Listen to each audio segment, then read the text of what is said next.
Negocie sem medo. Postura. Negociar é uma prática tão incorporada à rotina que as pessoas não percebem que estão negociando. Os profissionais chegam a passar a maior parte do seu dia em ações de persuasão ou influência. No entanto, poucas pessoas se dedicam a aprimorar suas aptidões para chegar em acordos. Só que para isso, é preciso abrir mão da ideia difundida de que a negociação é uma prática restrita a homens competitivos de terno. Não precisamos virar um personagem para sermos negociadores. Basta se preparar, criar valor, ter bons argumentos e lidar com as emoções. Sem se prender a siglas e termos técnicos, o autor enfatiza a importância de chegar a uma compreensão mais ampla e embasada para tomar as próprias decisões. O primeiro pilar da boa negociação é a postura, a representação da mentalidade levada à negociação. Se buscamos um acordo com uma postura combativa, por exemplo, podemos acabar prejudicando nossos objetivos. O autor defende que a negociação não é uma batalha. A vantagem não precisa existir à custa de uma perda proporcional do outro. Essa visão cria um paradoxo e leva ao desperdício de recursos. O autor defende que entrar em uma negociação apenas para perder o mínimo possível, com uma postura de disputa, leva a impasses ou acordos simplistas. Essa visão precária se baseia no mito da torta fixa, a ideia de que os recursos negociados são fixos e apenas divisíveis. Assim, a torta teria que ser dividida em partes iguais entre os negociadores para ninguém sair em desvantagem. Só que isso não é verdade. É possível trabalhar em conjunto para aumentar o tamanho da torta antes de dividi-la.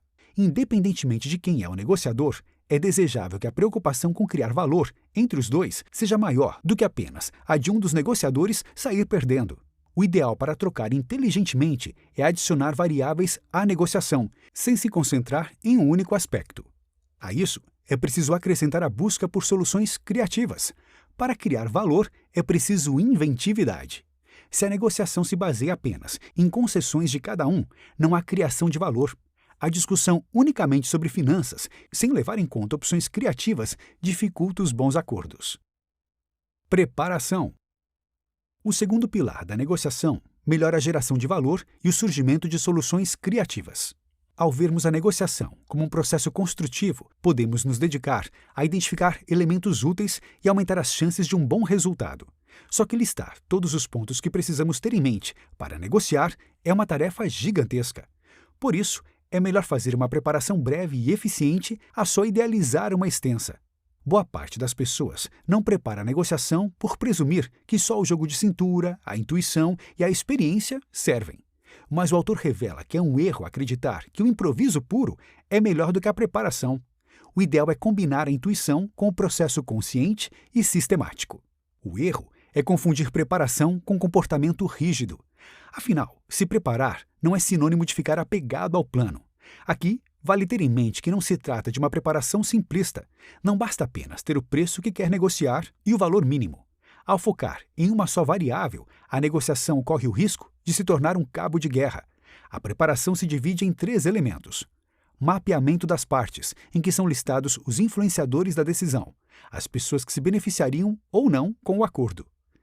Identificação de interesses, em que as prioridades de cada um são relacionadas e organizadas em ordem de importância.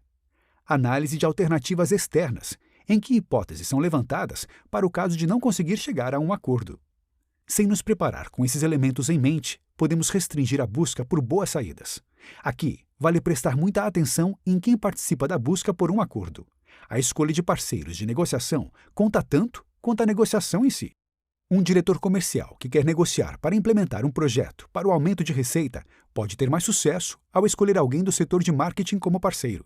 As crianças são um exemplo extremamente intuitivo ao buscar parceiros. Dependendo da proposta, decidem se vão abordar o pai ou a mãe, e até usam os avós para compor. Aqui a identificação dos interesses conta. Em vez de resumir tudo a um mero desconto, procure entender as necessidades e prioridades do outro, analisando seus medos e porquês. Comunicação. As negociações são sempre fruto de um problema entre 2 pessoas com interesses que entram em conflito. Só que, independentemente de qual é o problema, o uso do diálogo é central. Negociadores também dependem de confiança mútua para que fiquem seguros o suficiente. Existem vários aspectos que contam, indo da escolha do meio de comunicação às palavras adequadas. Às vezes, precisamos lidar com mentiras e passar pela falta de confiança. Fazer perguntas inteligentes e entender o outro são diferenciais. A maior parte das pessoas extrovertidas presume que se comunica bem meramente pela extroversão. Mas o autor mostra que a capacidade dos bons comunicadores não se resume a isso. Na verdade, a habilidade essencial é saber fazer perguntas, porque uma boa negociação não depende do que você já sabe, mas do que precisa saber. Vendedores habitualmente investem muito tempo falando sobre benefícios da sua empresa e pouco tentando entender as dores do seu público-alvo. Para o autor, é preciso ouvir mais do que falar, ainda que com certo equilíbrio. O tom, as expressões faciais e a linguagem corporal também contam, sendo responsáveis pela maior parte da comunicação. Procure observar atentamente e seus instintos vão indicar caso haja algo errado. Isso pode servir como gatilho para buscar mais informações. Os meios de comunicação se diferenciam justamente pela riqueza de sinais. Os encontros presenciais são os mais eficazes para a conexão e a criação de valor. Podemos perceber e desfazer rapidamente mal-entendidos. É o melhor meio para conversas com muitas chances de conflito. Por exemplo, feedbacks. Somos menos hostis ao vivo do que virtualmente. Em um e-mail, tendemos a ter mais coragem de expor nossa raiva, já que estamos à distância. Ainda assim, exagerar na dose e amarrar o processo às reuniões presenciais pode gerar frustração, já que nem todo mundo tem disposição ou vontade de interagir ao vivo. Aqui, a videoconferência pode ser uma solução, se revelando como meio virtual mais próximo do presencial. Por meio dela, é possível enxergar o outro e analisar suas reações não verbais. Caso seja uma comunicação corriqueira e com pessoas com quem já há relacionamento prévio, meios como e-mail e mensagens comuns são o suficiente. Caso se sinta tentado a fazer várias tarefas durante uma videochamada, como conferir mensagens, evite. O desengajamento é fácil de notar. Táticas. Já passamos da metade deste microbook e o autor mostra como não existem táticas infalíveis em negociações. Por ter natureza coletiva e dinâmica, não há pílula mágica. A tática depende da singularidade de quem se envolve com o negócio. Isso significa que uma boa tática usada de forma errada pode ser problemática. Aqui, vale desconsiderar os conselhos genéricos, coisas simplistas como não faça a primeira oferta ou sempre seja agressivo. Para o autor, esse tipo de pensamento atrapalha mais do que ajuda. Alguns vendedores atribuem o fracasso a fatores externos, sem considerar as problemáticas táticas padrão. O padrão de pensamento é chamado de viés da autoconveniência e é uma forma de mascarar as próprias capacidades. Evite simplesmente memorizar genericamente táticas simplistas, como se a negociação fosse uma receita de bolo. Em vez disso, procure entender o que está por trás de cada ideia e adaptar as táticas ao seu contexto. Uma tática para superar a mentira na negociação, por exemplo, é garantir que o acordo seja cumprido, ainda que isso gere um custo. Vale solicitar uma carta de crédito caso desconfie de uma entrega e saiba pouco sobre o vendedor. Caso a negociação entre em um impasse, uma tática possível é de acordos contingenciais. Esses são úteis para quando os negociadores discordam de suas visões de futuro. Aqui, há condições que são colocadas para o acordo acontecer. Ideias do tipo, se o evento X acontecer, faremos a coisa Y ou Z. A ideia é reduzir os riscos diante de eventos incertos. Ainda assim, há algumas más táticas das quais podemos ser vítimas. Por exemplo, a tentativa de captar uma concessão de última hora em um acordo que parecia originalmente fechado.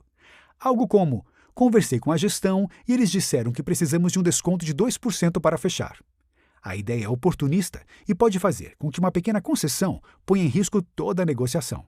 Ao fazer a proposta, procure recheá-la de boas justificativas e conceder apenas estrategicamente.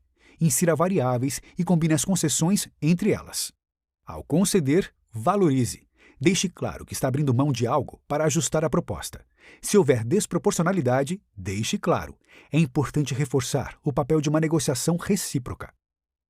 Emoções. As emoções mudam o rumo de uma negociação e podem destruir um acordo que exigiu muito trabalho. A raiva, por exemplo, leva a uma tendência mais crítica e combativa. Já a ansiedade leva a uma pressa para terminar rapidamente a negociação. Nem sempre é simples expressar os próprios interesses em situações de impasse. Às vezes, expressamos com facilidade o que desejamos, mas temos dificuldade de trazer argumentos sobre o porquê.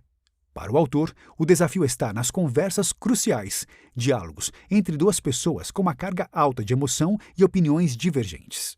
Em situações emocionais muito intensas, somos consumidos pelo chamado sequestro neural, quando as conexões da amígdala assumem o controle do cérebro. Assim, viramos reféns das emoções. Um primeiro passo possível é identificar e rotular corretamente as próprias emoções. Essa capacidade é conhecida como granularidade emocional. O autor compara essa habilidade à degustação de vinhos. Alguém com uma capacidade apurada é capaz de perceber as variações no sabor, ainda que sutis. Da mesma forma, os familiarizados com os próprios sentimentos notam as nuances do que sentem. Sua classificação dá pistas sobre a melhor forma de reagir. O autor enfatiza a importância de contrariar a tendência natural da negociação e construir pontes em vez de muros. Transformar a busca por um acordo em um conflito com alta carga emocional raramente é produtivo. A construção de um muro é fácil quando a conversa é tensa. Só que para alcançar o sucesso, precisamos criar soluções satisfatórias para todos e, muitas vezes, controlar as reações instintivas. A postura precisa ser incondicionalmente construtiva. Um exercício sugerido pelo autor é o de se imaginar negociando com um robô para conferir se a decisão ainda faria sentido. Isso é útil para perceber se a escolha é coerente fora do contexto emocional. Assim nos isolamos da influência do medo ou da raiva. Contrariar nossos instintos primitivos pode dar trabalho, mas é útil para construir relações melhores. O autor lembra que existe um espaço entre um estímulo e a reação humana. É aí que reside a liberdade para escolher a resposta que daremos. Dessa decisão nasce nossa realização e crescimento. A liberdade para escolher a atitude, independentemente das circunstâncias, não pode ser tirada. Não é preciso ser um vendedor ou um executivo para negociar. Na sua profissão, você provavelmente precisa usar a persuasão para uma série de coisas, desde pedir um aumento até convencer a gestão a aprovar um projeto. O livro de Breno Paquelê mostra os fundamentos da negociação e revela como a visão simplista da maior parte das pessoas sobre o assunto é incorreta. Breno Paquelê conta como usar os fundamentos da negociação a seu favor. Só que o autor, Dale Carnegie, expande essa visão em seu guia definitivo sobre relacionamentos. Confira o microbook Como Fazer Amigos e Influenciar Pessoas.